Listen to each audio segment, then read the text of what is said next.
Hello. आगे continue करते हैं। तो नेक्स्ट एग्जांपल है, in how many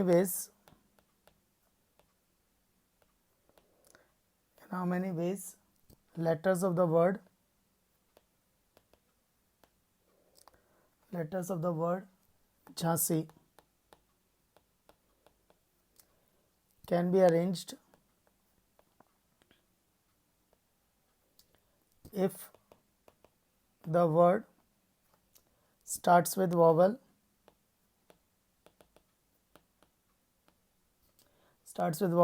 and ends in vowel। तो हो क्या रहा है इसमें, झांसी अगर देखें तो झांसी में सारे लेटर्स डिफरेंट हैं। तो JHANSI ये सारे के सारे डिफरेंट हैं। तो 1 2 3 4 5 6 डिफरेंट लेटर्स। तो अगर मैं 6 डिफरेंट लेटर्स को अरेंज करता विदाउट एनी कंस्ट्रेंट तो आंसर होता थ्योरम 1 के हिसाब से 6 फैक्टोरियल। तो 6 फैक्टोरियल यानी 720 वर्ड्स से होते। अब इन 720 वर्ड में ऐसे कुछ वर्ड होंगे जो वॉवल से स्टार्ट होंगे और वॉवल पे ख़त्म नहीं होंगे। कुछ ऐसे भी होंगे जो वॉवल से स्टार्ट हो रहे और वॉवल पे ख़त्म नहीं हुए। जो वॉवल से स्टार्ट हुए वॉवल पे ख़त्म हुए। अच्छा, वॉवल्स कौन कौन से हैं इसमें? वॉवल्स हैं A एंड I। तो कुछ ऐसे भी होंगे जो वॉवल से स्टार्ट नहीं हुए और वॉवल पे ख़त्म नहीं हुए, और कुछ ऐसे भी होंगे जो वॉवल से स्टार्ट नहीं हुए और वॉवल पे ख़त्म हो रहे हैं। अब हो क्या रहा है, इनमें से किसी भी दो केस में कॉमन नहीं है। कोई भी दो केस में कुछ भी कॉमन नहीं है। क्यों? क्योंकि अगर ए कहता है कि वो वॉवल पे ख़त्म नहीं होगा पर बी वाला तो वॉवल पे ख़त्म हो रहा है, तो इसके अंदर तो नहीं हो सकता। और सी वाले में वॉवल से स्टार्ट नहीं हो रहा लेकिन ए वाला तो वॉवल से स्टार्ट हो रहा है, तो ए और सी भी कॉमन नहीं हो सकता। फिर ए में वॉवल पे ख़त्म नहीं हो रहा लेकिन डी में वॉवल पे ख़त्म हो रहा है, तो ए और डी में भी कॉमन नहीं है। एक्चुअली किसी भी दो में कॉमन नहीं है। तो ए बी में कॉमन नहीं है, बी सी में कॉमन नहीं है, सी डी में कॉमन नहीं है। तो इसका ये मतलब है कि अगर इन सबका एडिशन करेंगे तो वो 720 से ज़्यादा नहीं आएगा, क्योंकि रिपीटेशन नहीं है।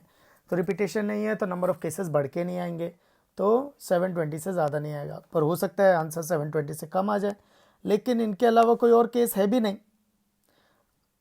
इन चारों के अलावा और कोई केस पॉसिबल ही नहीं है।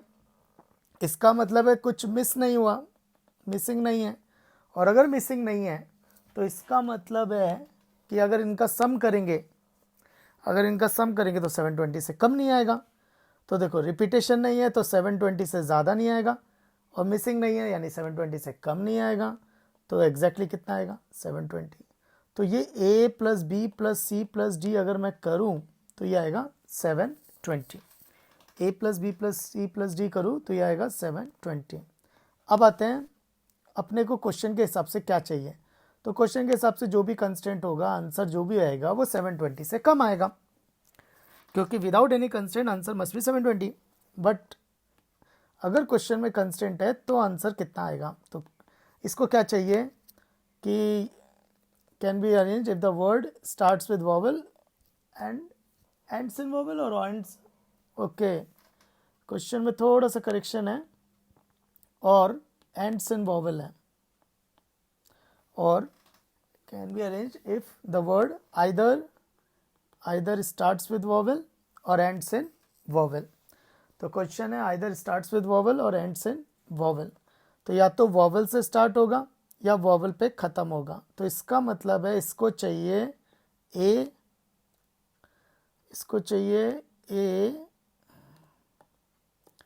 चाहिए, बी चाहिए और डी चाहिए। तो मतलब सी नहीं चाहिए उसको। तो एक तरीका तो ये होगा कि टोटल माइनस सी, पर वो थोड़ा सा ट्रिकी जाएगा। तो क्या चाहिए इसको? ए, बी और डी। तो ठीक है, तो starts with vowel plus ends in vowel. अब स्टार्ट्स विद वॉवल में ए और बी आ गया, और एंड्स इन वॉवल में बी और डी आ गया, और हमें चाहिए ए बी डी। तो बी एक्स्ट्रा आ गया तो सबट्रैक्ट करना पड़ेगा। तो बी एक्स्ट्रा आ गया, सबट्रैक्ट करना पड़ेगा। तो बी क्या है? वॉवल से स्टार्ट, वॉवल पे ख़त्म। तो starts with vowel and ends in vowel. तो करते हैं। तो अगर तो ये लास्ट वाला बी हो जाएगा, तो बी सब्ट्रैक्ट होके ए बी डी आ जाएगा। अब आते हैं कि स्टार्ट्स विद वॉवल, तो वॉवल से स्टार्ट हो रहा है, तो कितनी पोजीशन है, 6, 3 3 6। तो वॉवल से स्टार्ट हो रहा है, इसके दो चांसेस हैं। क्यों? क्योंकि ए भी हो सकता था या आई भी हो सकता था, तो दो तरीके हैं। और बाकी के अरेंज हो जाएंगे 5 factorial theorem 1 plus ends in vowel. तो एंड्स इन वॉवल में क्या होगा, लास्ट वाला वॉवल से आएगा, वो भी दो तरीके हैं, क्योंकि या तो ए होगा या फिर आई होगा। और बाकी के पांचों अरेंज हो जाएंगे 5 फैक्टोरियल माइनस, फिर वॉवल से स्टार्ट वॉवल पे खत्म, यानी यहाँ पे भी एक वॉवल और यहाँ पे भी एक वॉवल। तो दो पोजीशन पे वॉवल बिठाना है और दो ही वॉवल हैं और दोनों को ही बिठाना है। तो दो वॉवल को दो पोजीशन पे कितने तरीके से बिठा सकते हैं, 2 फैक्टोरियल, और बीच के कैसे भी अरेंज हो सकते हैं into 4 factorial. So this is the answer. So this is the answer. Okay, so next question है, a lexicographer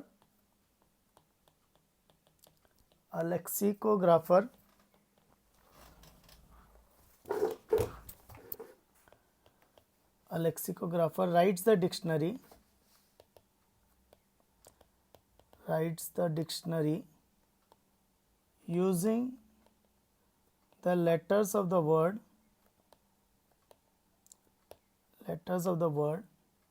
tough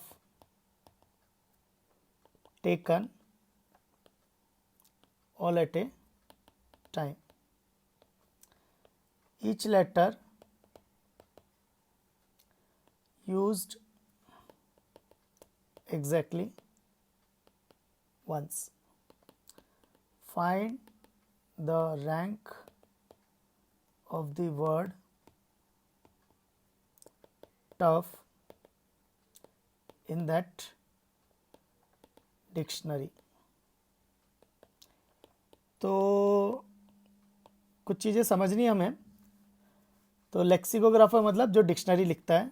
डिक्शनरी की खास बात ये होती है कि वर्ड्स अल्फ़ाबेटिकल ऑर्डर में होते हैं, और पहला वर्ड अल्फ़ाबेटिकल है तो दूसरा, तीसरा, चौथा, एंड तक अल्फ़ाबेटिकल ऑर्डर में ही चलेगा।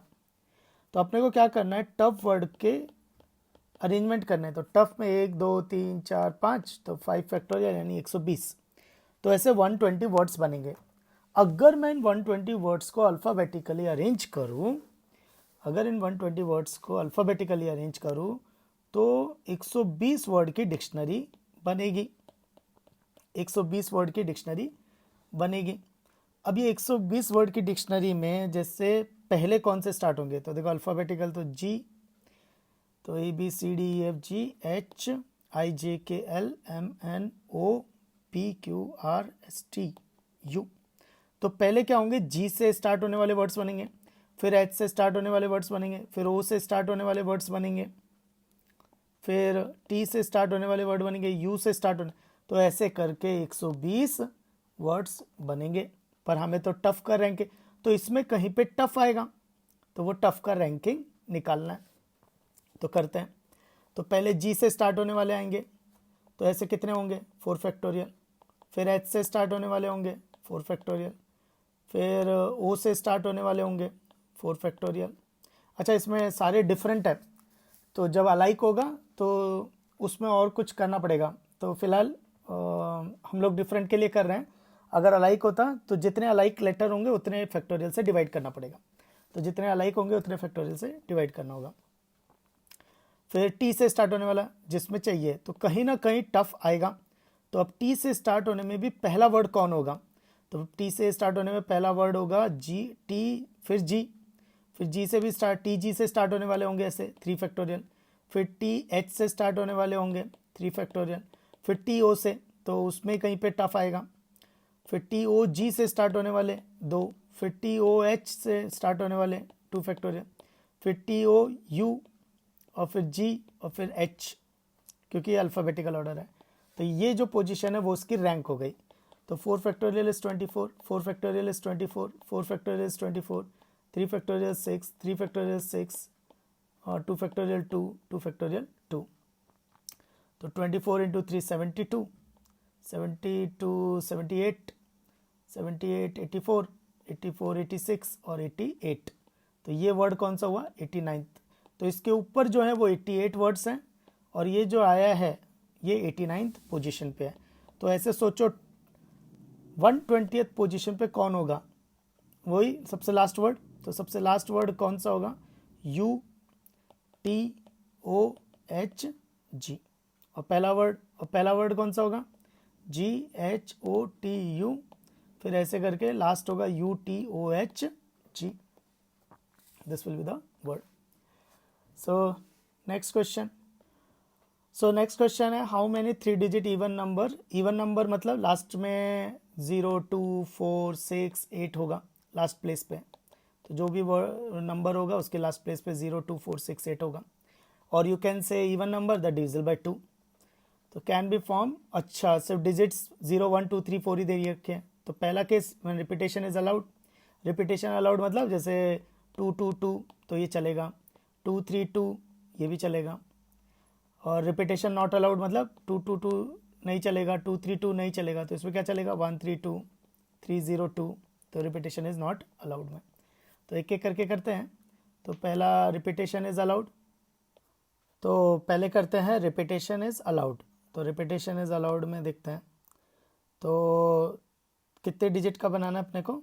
3 डिजिट इवन नंबर बनाना है। तो 3 डिजिट इवन नंबर का बनाना है। तो ये जो पोजीशन है ये तो फिक्स है कि 2 4 और 0 ही आ सकते हैं। तो यहाँ पे 0 2 4 ही आ सकते हैं, यानी 3 ही पॉसिबिलिटी है। तो इसका मतलब है 3 ही तरीके पॉसिबल हैं। यहाँ पे 0 नहीं 0 1 2 3 4 है तो 0 नहीं आ सकता, बाकी 4 में से कोई सा भी आ सकता है। और यहाँ पे इन पांचों में से कोई सा भी आ सकता है क्योंकि रिपीटेशन इज अलाउड। तो सपोज यहाँ पे 0 आ गया तो यहाँ पे भी 0 आ सकता है। तो 5 तरीके से। तो 3 fundamental principle of counting, 3 into 4 into 5 तो 60 आंसर। अब देखते हैं रिपीटेशन नॉट अलाउड में।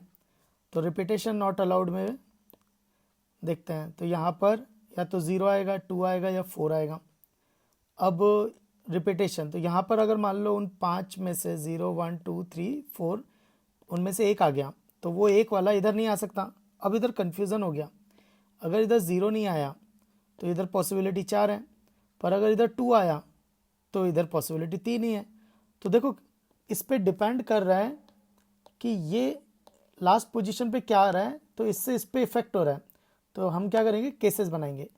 तो केसेस जब लास्ट पोजीशन पे 0 है और जब लास्ट पोजीशन पे 0 नहीं है। तो जब लास्ट पोजीशन पे 0 है तो लास्ट पोजीशन तो एक ही तरीके से आई, और ये कितने तरीके से आएगी? तो 0 1 2 3 4। तो 0 तो फिक्स हो चुका, बचे 4, इनमें से कोई सा भी आ सकता है तो इंटू 4। फिर इधर इनमें से कोई एक आ गया मान लो, तो इधर कोई भी बचे हुए 3 में से आ सकता है तो इंटू 3। तो ये हो गया 12 प्लस इसका। तो यहाँ पे 2 तरीके से आ सकता है, ये 2 तरीके से आ सकता है तो 2। अब यहाँ पे कितने तरीके से आएगा?